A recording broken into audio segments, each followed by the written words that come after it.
Okay, I'm going to be talking about the real path of Exodus and the real mountain of God, which is Jabal al-Lawas. Now, this is the accepted. I'll turn it this way. This is the accepted path of the Exodus from Egypt. That this is where the Red Sea crossing was, and they wandered around, and Mount Sinai was there. But this is where the real crossing was. So they left Egypt, they wandered around here, and right here at the Gulf of Aqaba, the other horn of the Red Sea, which is still the Red Sea, remember the Red Sea is down here and it comes up into two horns. King David put a stele there marking the spot where the crossing was.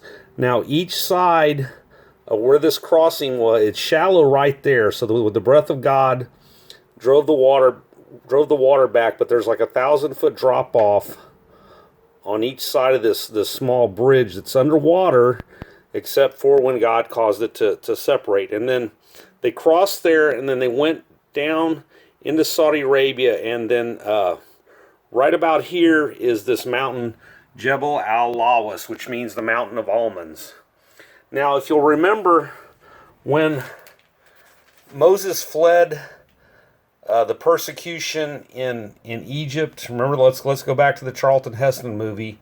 Remember, he hooked up with his wife, and he went to Jethro, and Jethro lived in the land of Midian, and he watched the flocks beneath the mountain of God, and then went up there and talked to God. So, if he was there, why is Mount Sinai over here? It's not. Now, there's some real interesting things going on in the water right around there. So, coral will tend to grow in whatever if it's a rock like this, the brain coral will kind of mold itself a little bit like the rock. So there's, imagine an upturned chariot wheel. So you got the axle and the wheels. There's a lot of coral growth down there on each side of that place that looks like this. They're real weird looking pieces of coral because they've grown on these broken axles off of these chariot wheels.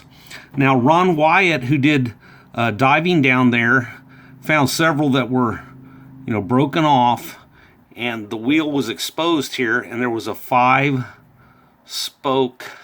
You can see the metal in it, and it's got coral growing around it, but you can tell it's a chariot wheel with coral around it.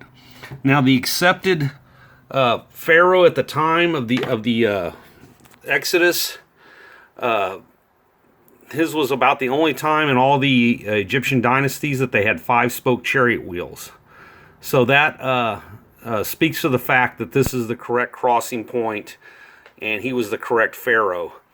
Now, let's talk a little bit about the mountain of God itself. So let's go back and remember, Mount Sinai, the current location, was picked by Constantine the Great's mother.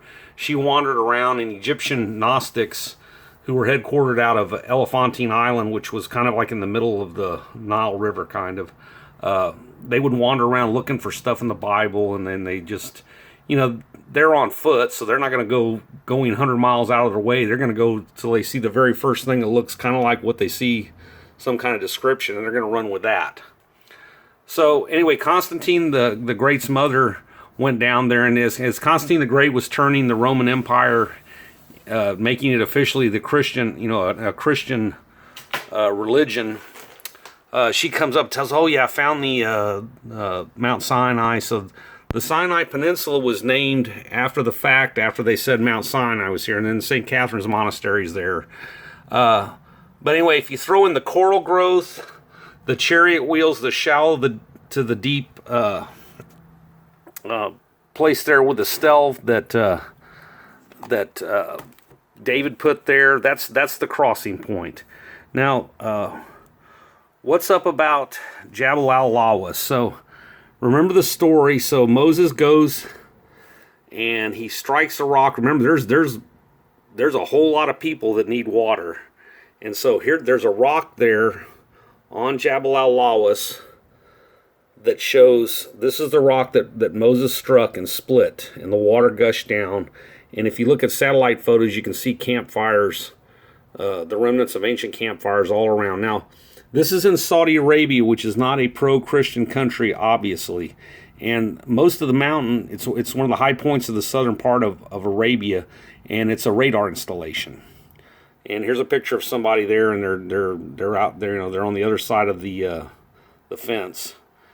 And the whole top of the mountain is scorched.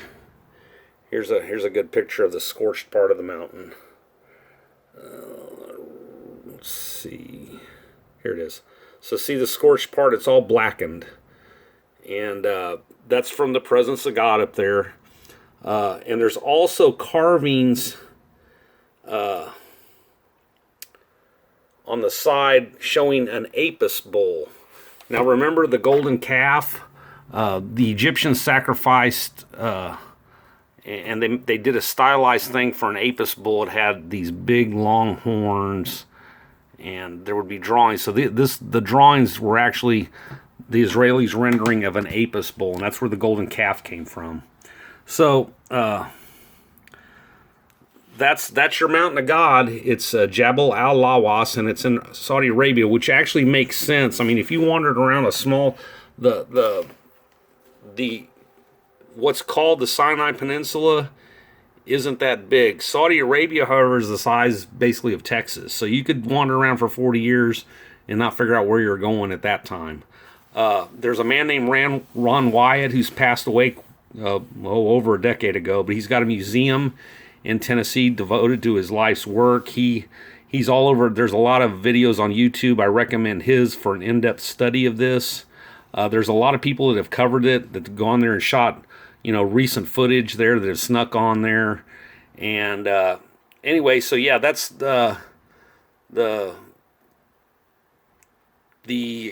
accepted timelines and places on that story are wrong. That's the true place. The true crossing was right here at the Gulf of Aqaba. And like I said, there's chariot wheels down here in the water. And that's where it happened. So you can accept God's word on that. And I've got a link to it on timbosplace.com. If you just want to check it out on my website, you don't have. I'm just saying I've got it there. It's on page 3, the true location of Mount Sinai. I'm not really going to show up on a search engine, and it's actually just the best site I could find. But do a little research on your own. And God's word is true. Thank you. Like and subscribe. Thank you. I'm out.